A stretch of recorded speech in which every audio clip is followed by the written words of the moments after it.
Hey traders, Raghee here, and with just one more trading session left to go before we wrap up 2021, one of the questions that I've been getting is, am I willing to buy the indices if we have a pullback? Now, I don't know that we're going to have a pullback between now and the end of the year. I'm certainly expecting a pullback as we go into January, especially mid to late January. So the question then becomes, really, when is a pullback valid, and then therefore where are pullback strategies going to be valid? And that's going to be basically an uptrend.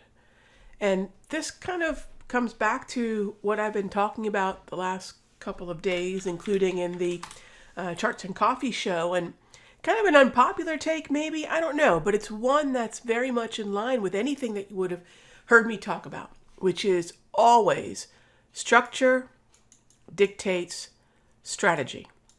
And so in the case of, say, the NASDAQ and the S&P specifically, since we just took a look at these two charts, the lower row of the JT multi measuring the 34 EMA against the 81321 is neutral. In fact, it has been all December.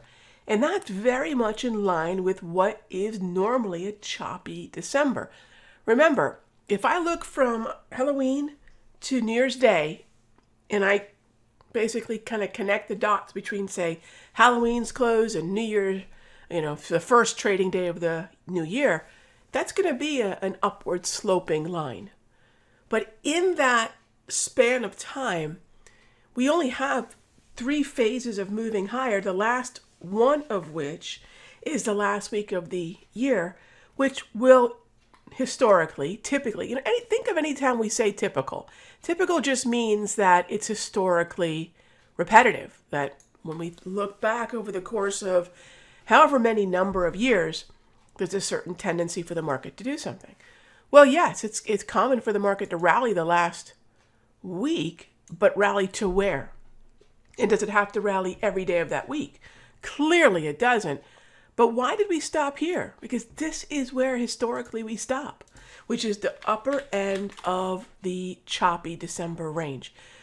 In many ways, December and the chop really could go back to some of the November highs. But nonetheless, Santa did his job. So when I'm asked if Santa was done, I think most of you realize, yeah, Santa's done. So do pullbacks count in the broader indices? They don't. They don't. This is a choppy market that's sitting at a level where we're just as likely to see weakness at this point as anything if we stick with the structure. But if we take a look at something like XLV, there's a buy the dip. ITB, there's a buy the dip. XHB, there's a buy the dip. We take a look at the XLK. So to find the buyable dips, we're not going to be able to find them at the index level. We're going to find them more specifically at the sector level. And that's really my advice as we go into 2022.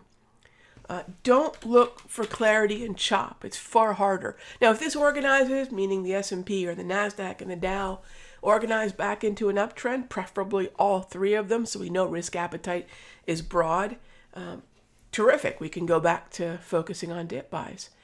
But until then, it's going to make sense to focus on the sectors that I just mentioned.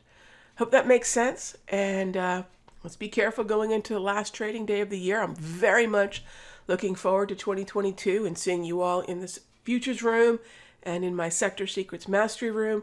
Obviously, the futures is going to be very much probably the first few weeks of the year focused on some day trades. Let's stay nimble until the market organizes into some kind of trend again.